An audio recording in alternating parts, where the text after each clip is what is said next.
Ayan, nakikita ninyo mga mabuhay na kusinero. Ibang klase ito. Ginger with saffron. Ayan, nilagyan ko ng saffron yan. No? Saffron. Ayan ang niluluto ko ngayon para kung malamig ang panahon, kailangan mo ito. Pero yan, maganda kasi sa katawan din ng ginger. Plus itong saffron, karamihan gumagamit nito taga Middle East. Pero ayos yan. Kailangan haluan natin ang mga mabuhay na kusinero.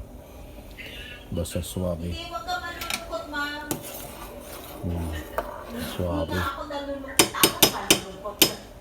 Yan. Yung nanay nga, hindi nalulungkot eh.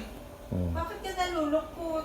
Ayan, maganda sa benepisyo ng mga mabuhay na kusinero pag may ginger. So, di ba? Pag gusto mo, punuin mo na lang yan para mayroon ka pang araw-araw. Pag uwi mo ng bahay or umaga, tanghali o gabi, mayroon ka na. Ayan, may pinakuluan akong tubig. Ayan, para marami siya. Nag-enjoy pa siya, ma'am. Ayan. Ibig sabihin lang, ma'am, hindi pa siya yung tipo Damihan tao natin mga mabuhay na kusinero para nag-e-explore pa lang. suwabe na suwabe. Gala dito, gala doon. Ayan. Ganun ang ginagawa niya, ma'am. Kasi pagka nakatandaan yan, saka yan mag-iisip na marirealize na Ayan, kailangan ko kuluan lang natin yan siya para takpan natin. Basta kung may ganito ka, suwabe na yan. Malay mo naman, di ba? Ginger, saffron, may tea na tayo. Ayan, pwede mo ilagyan ng kanyan, cloves kung mayroon, depende kung anong trip mo. Kaya nga, alam mo, ma'am, kung ikaw ang nag-aral, may medal. Ayan, May medal ka para sa akin.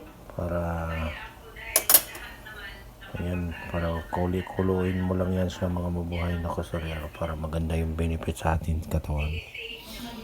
Minsan kasi nakakalimutan ko eh. Ito ang ginagawa ko palagi, bumibili ako nito. Siyempre, i-hydrated ko siya, ganunin ko siya. At pakuluan lang yan. Yan lang yan para maganda yung benefits, di ba? May social pa tayo, saffron. Like. Kaya Ayan. na, nagbablog na nga po. Wala, nagbablog. Ayan. Bulong-bulong.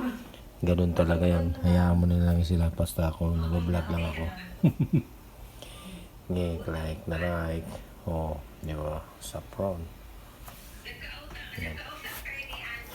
Saffron. Nagpunta mo kami ron every night.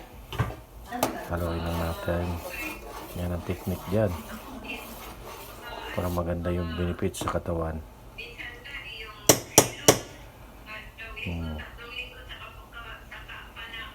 Reply. Kung ayaw mong gusto, pwede mo rin lalagyan ng kuhan yan, honey. Nasa iyo na yan. Pero all the time yung honey. Para yan na yung tiko. Para swabe. Diba? Pwede yan.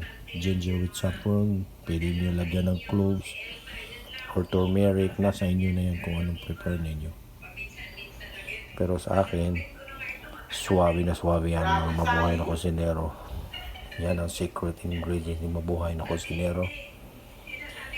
Like na like. Basta mayroon tayong alternative. Lalo na sa malamig na panahon. Kamusta naman si Elsa, ma'am? Diba? Ginger with saffron tea. Fresh na fresh. I love you guys.